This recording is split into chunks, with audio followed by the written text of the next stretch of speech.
Davos నుంచి నేరుగా London వెళ్లిన సీఎం రేవంత్ రెడ్డి 3 రోజుల పాటు కొనసాగనున్న పర్యటన.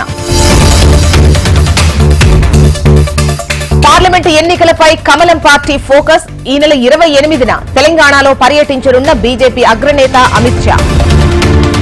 లోక్సభ నియోజకవర్గాలపై బీఆర్ఎస్ సమీక్షలు. నేడు సికింద్రాబాద్, హైదరాబాద్ పై కేటీఆర్ సమీక్ష. రెండో రోజు వింగ్స్ ఇండియా 2024 విమానాల ప్రదర్శన. బేగంపేట ఎయిర్పోర్ట్ లో కనువిందు చేస్తున్న ఏవియేషన్ షో. హైదరాబాద్ లో పలుచోట్ల డ్రగ్ కంట్రోల్ అధికారుల తనిఖీలు. అక్రమంగా మెడికల్ షాపులకు మందులు సరఫరా చేస్తున్న ముఠా అరెస్ట్.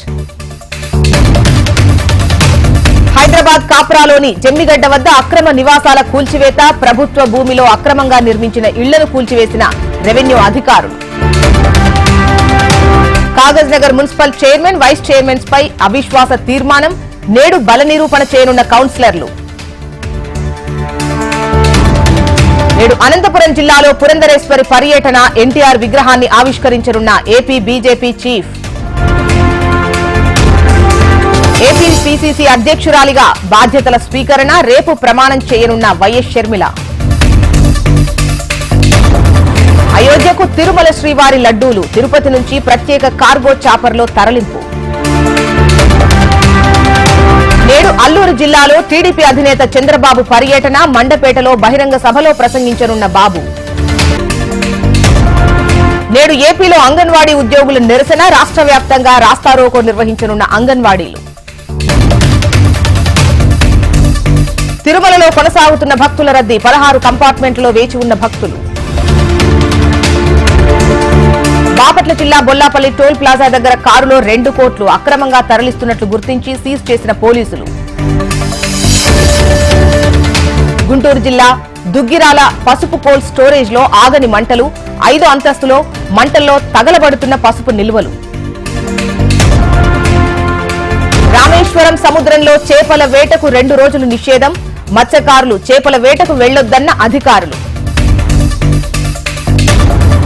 ఢిల్లీ ఎయిర్పోర్ట్ లో కమ్మేసిన పొగమంచు. హస్తిన నుంచి వెళ్లాల్సిన పలు విమానాలు రద్దు. ఉత్తరప్రదేశ్ సీతాపూర్ లో ఎదురు కాల్పులు. గ్యాంగ్స్టర్ ను అరెస్ట్ చేసిన పోలీసులు. ఉత్తరప్రదేశ్ గోండా జిల్లాలో భారీ అగ్ని ప్రమాదం. పేలిన గ్యాస్ సిలిండర్ల లారీ. త్రుటిలో తప్పిన ప్రాణాపాయం. అస్సాం కామరూప్ జిల్లాలో కమ్మేసిన పొగమంచు. కనిపించని రహదారులు. ఇబ్బందులు పడుతున్న వాహనదారులు.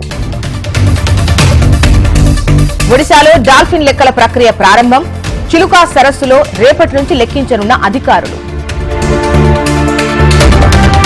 చంద్రయాన్ 3 నుంచి మళ్లీ సంకేతాలు.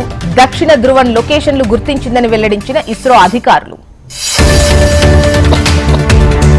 హైదరాబాద్ వేదికగా ఈ నెల 25 నుంచి క్రికెట్. భారత్, ఇంగ్లాండ్ మధ్య తొలి టెస్టు మ్యాచ్. నేడు స్టాక్ మార్కెట్ల ప్రత్యేక ట్రేడింగ్ సెషన్లు. ఈ నెల 22న స్టాక్ మార్కెట్స్ కు సెలవు ప్రకటించిన కేంద్ర ప్రభుత్వం.